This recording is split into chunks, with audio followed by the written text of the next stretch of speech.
play the part tones. What about your contemporaries? Lucas, Spielberg, De Palma. I don't care for them. I think Steven Spielberg, Jaws was good. They made a lot of money. That's not quite the same as being good. You liked Jaws, but you didn't really like Close Encounters, no? Why? No, I didn't. I didn't care for it.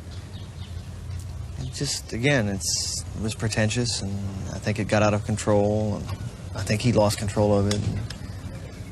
There were parts of it that were not well done. I just didn't care for it as much.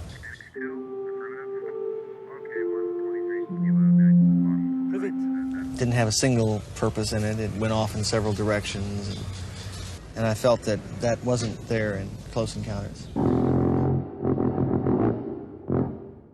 I'm thinking of people like Altman in Nashville, for example, where you feel that he's stretching the boundaries of narrative. And that's one way to look at it. Another way is he's flogging around in the swamps. I don't care for Altman's work at all. I think he's not a good filmmaker. Not a good filmmaker? Not a good filmmaker. I'm in the minority. I know a lot of people respect him and like his films. I don't care for him. I think they're slightly masturbatory. What I hate worse than anything else is pretension in any form. Somebody who's pretentious and is delivering a message. Because I don't think motion pictures is at all intellectual. I think it's all feelings. People laughing, crying, screaming, etc. Getting excited, getting upset, whatever. And when there's a message to it, it's not my kind of movie.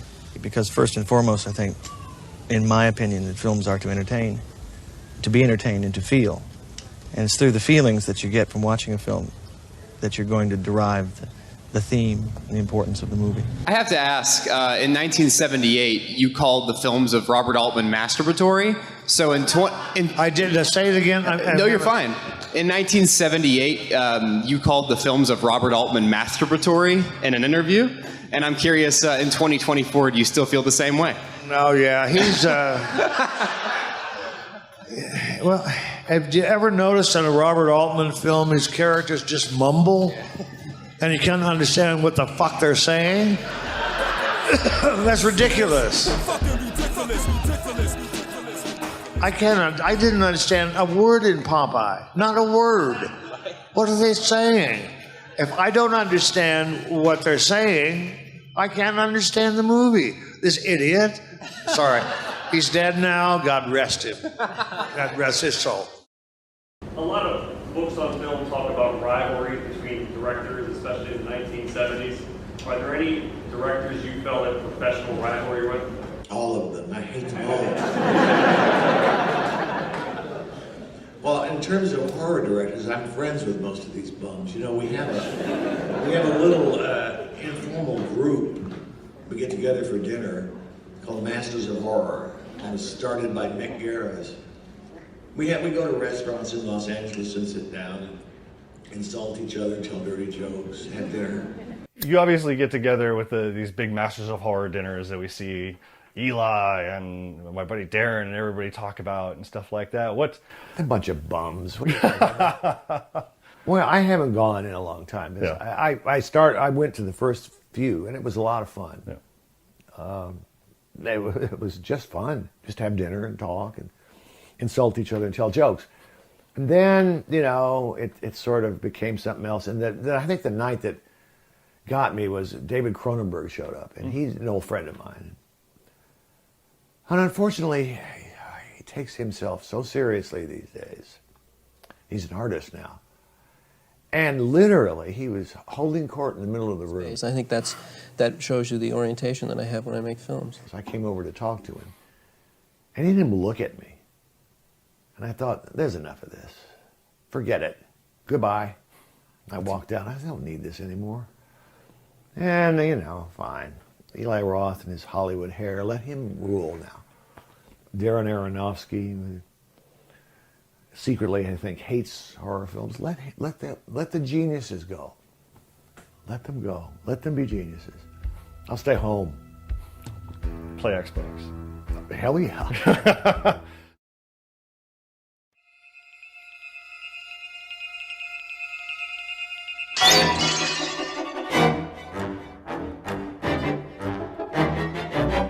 Look, when Halloween came out in 1978, and then for a few years later, I could see that they were making low-budget horror movies. The Friday the 13th was one, which was a date.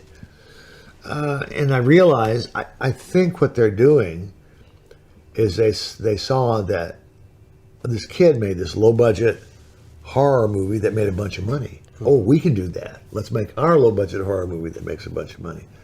That's why I think they were influenced. It's all about money.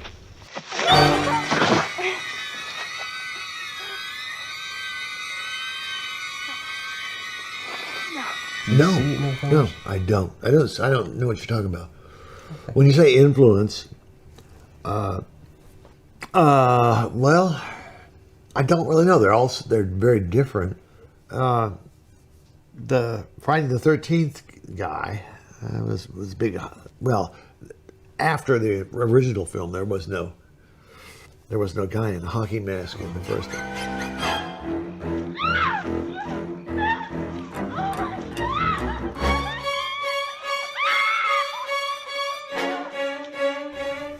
But it was, look, he met, all of them met as teenagers. Mm-hmm.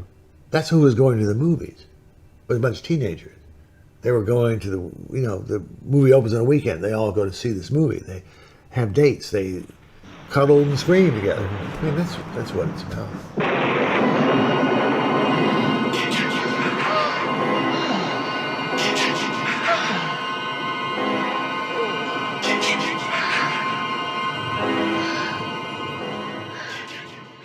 Is there a horror film that you've seen that you actually do enjoy other than your own? Like, or do you think they're all trash? Oh, they're not trash. Horror films have been with us since the beginning of cinema, and they're pretty much the same. Every generation recreates horror for themselves. And most of them are shit, like you say. A few are fair, and then there's a few really good or great ones. And those are the ones I care about. What did you think of The Substance? I loved it. You did? Okay. Loved it. Okay. All right. Yeah. Well, I didn't.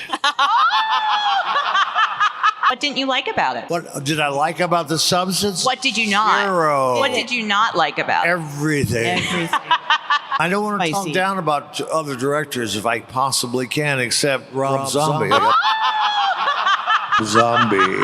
Eyes of Laura Mars. There's an apocryphal story. One of the devices in the film, the heroine, has these kind of hallucinatory attacks in which she sees from the point of view of the killer. Is it true that in one of the versions of your script that you actually had a climax in which she was having to fight off the attacker, but seeing from the attacker's point of view? Absolutely. That was the whole point of the movie. And they blew it. And after they shot this movie, the producer called me up and said, we're having a little trouble. Do you have any idea how we should do these visions? I said, well, you should do them with this new camera they have called a Steadicam or a Panavision, and it's a gyroscopic camera that you mount, and it can imitate the human vision. You can move around. And did you do that? Well, no, we didn't do that. Well, did you have the killer attack her and she was defending herself by hiding and seeing through his eyes? No, we didn't do that either. I can't help you.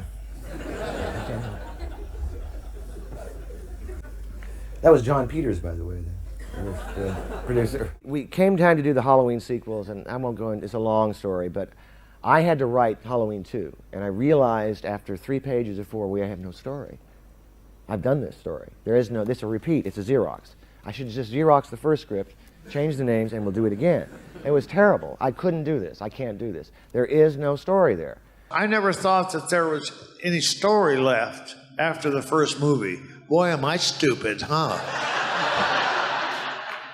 And somehow we made Halloween 2 because people had money. They wanted to make money, you see. And it's irresistible when somebody's offering you money.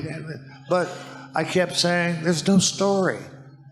There's nothing here. Well, so anyway, I wrote that thing. It wasn't very good. There are two sides to one when you work in the movie business. One is as an artist, or you think of yourself as a creative person, and the other side is a business person. And I let my producer side come out when they offered me the sequels to Halloween.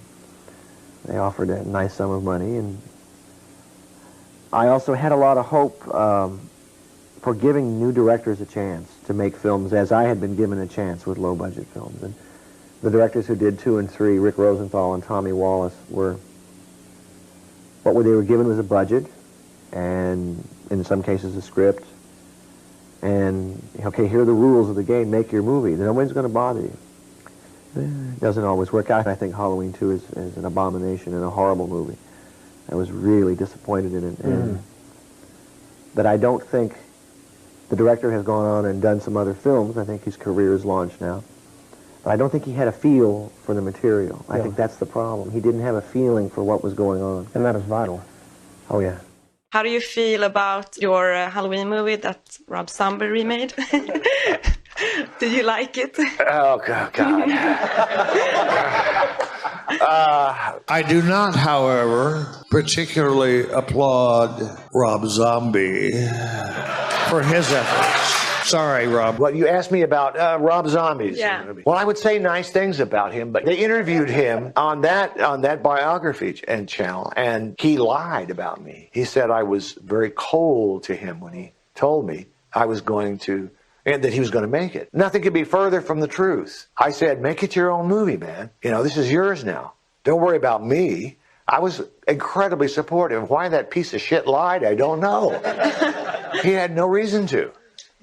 Why did he do it? So, frankly, that will color my response to the film. If I take that away, I did not. I thought that he took away the mystique of the story by explaining too much about the guy. I don't care about that. It's supposed to be a force of nature. He's supposed to be almost supernatural. Knowing about that and he was too big. Yeah. It wasn't normal. You brought up Rob Zombie.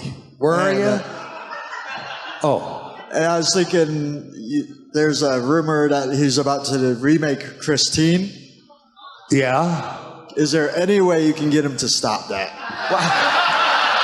Who's doing it? I saw a thing on Facebook where it said, Rob Zombie's Christine. And it had a shark. Stop. Yeah. Stop. It's horrifying. Are you kidding me? Nobody's told me this. I'm hoping it's a rumor. That's not going to happen. Oh, Lord.